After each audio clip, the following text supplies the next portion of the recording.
BJP মহিলা নেত্রীর বক্তব্য হচ্ছে লক্ষ্মীর ভাণ্ডার আগামীতে 35 সিট পেলে তাদের কিন্তু লক্ষ্মীর ভাণ্ডার 3 মাসের মধ্যে বন্ধ করে দেবে।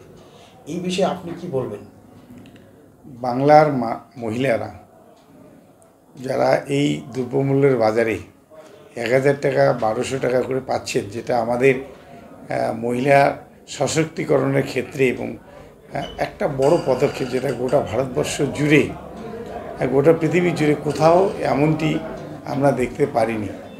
তো সেই জায়গায় দাঁড়িয়ে মহিলারা যখন খুশিতে তারা মুখ্যমন্ত্রীকে আশীর্বাদ করছেন, সেই সময় বিজেপি নেত্রীর এই বক্তব্যে মহিলাদের মধ্যে চরম হতাশা এবং ক্ষোভ তৈরি হয়েছে যে তারা এই বিজেপি নেত্রীর বিরুদ্ধে তারা গ্রামে গঞ্জে নিজেরা প্রচার করছেন এবং এই নির্বাচনে এই বিজেপি নেত্রীর কথার জবাব তারা ভোটের বাক্সে দেবেন। এই জন্যেই যে মমতা ব্যানার্জি এই দুর্মূল্যর বাজারে তাদের পকেটে পয়সা দিচ্ছেন, আর বিজেপি নেত্রী সেটাকে বন্ধ করে দিতে চাইছেন। যারা মানুষের জন্য কোনো কিছু কাজ করেনি, শুধু মিথ্যা প্রতিশ্রুতি দেয়, উল্টা মানুষের জন্যে সরকারি সুবিধার প্রকল্প বন্ধ করে দেয়। যেমন করে 100 দিনের টাকা বন্ধ করে দিয়েছে, আবাস যোজনার টাকা বন্ধ করে দিয়েছে, তেমনিভাবে লক্ষ্মীর ভাণ্ডারের টাকা বন্ধ করে দিতে চাওয়া, এটা গ্রামের মহিলারা কোনো মতেই মেনে নেবেন না। তাই তারা গতকালকে বিভিন্ন জায়গায় লিফলেট বিলি করেছে এবং তারা লক্ষ্মীর ভাণ্ডারের লক্ষ্মীর ঘর তারা সাথে নিয়ে মিছিল করেছে। আচ্ছা, আপনি কি মনে করছেন এই বার্তাটা কি এই 2019-এর মানে 24-এর ভোটে, যে লোকসভা ভোটে, এটা ইম্প্যাক্ট পড়বে? অবশ্যই 2024-এর ভোটে মহিলারা 100% মমতা ব্যানার্জিকে আশীর্বাদ করার জন্য তারা মুখিয়ে আছেন।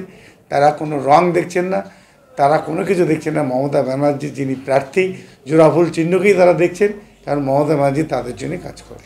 কালকে সভায় এসে অভিষেক ব্যানার্জি একটা বার্তা দিয়েছেন যে 31 ডিসেম্বরের মধ্যে আবাস যোজনার যত টাকা আছে তারা নিজেদের ইয়ে থেকেই পূরণ করে দেবে। এটা কীভাবে দেখছেন? এটা আমরা বিধানসভায় বসে সিদ্ধান্ত করেছি, আমরা বাজেটও করেছি। আমরা জানি যে পর্যন্ত টাকা পাওয়া যায়নি, আবার টাকা আমরা পাবো কিনা লড়াই আমরা করব, কিন্তু আমরা তাদের টাকার সংস্থান করে রেখেছি।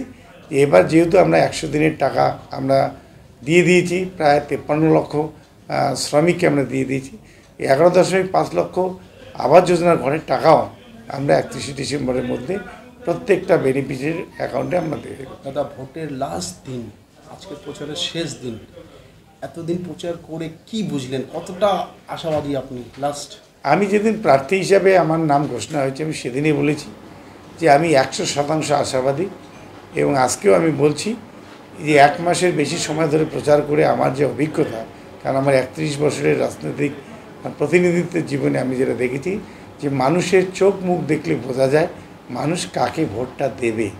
বাইরের রূপ এক, ভিতরের রূপ এক, সেটা চোখ মুখ দেখলেই অনুভব করা যায়। তো সেদিক থেকে আমার 100% বিশ্বাস আমি এবার বহু ভোটের ব্যবধানে এই কেন্দ্র থেকে বিজয়ী হব। আমরা 19-এ দেখেছি, 21-এও দেখেছি, মানুষের মধ্যে একটা আবেগ ছিল, বিজেপি নিয়ে একটা উন্মাদনা ছিল এবং একটা ভীতিও ছিল। 2021-এ সরকার বদলের একটা ভীতি ছিল। আপকা বার 200 পার, আপকা বার 200 পার করে বারবার করে দিল্লির নেতারা ডেলি প্যাসেঞ্জারি করেছিল বাংলায়। কিন্তু তার থেকে এবারকার নির্বাচন সম্পূর্ণ আলাদা। মানুষ স্বতঃস্ফূর্তভাবে একেবারে তৃণমূল কংগ্রেসের মিটিং মিছিলে আসছেন তারা, এবং এত উল্লসিত যে তার থেকে মনে হচ্ছে যে এবার একটা বিপ্লব কুচবিহার জেলায় ঘটতে চলেছে।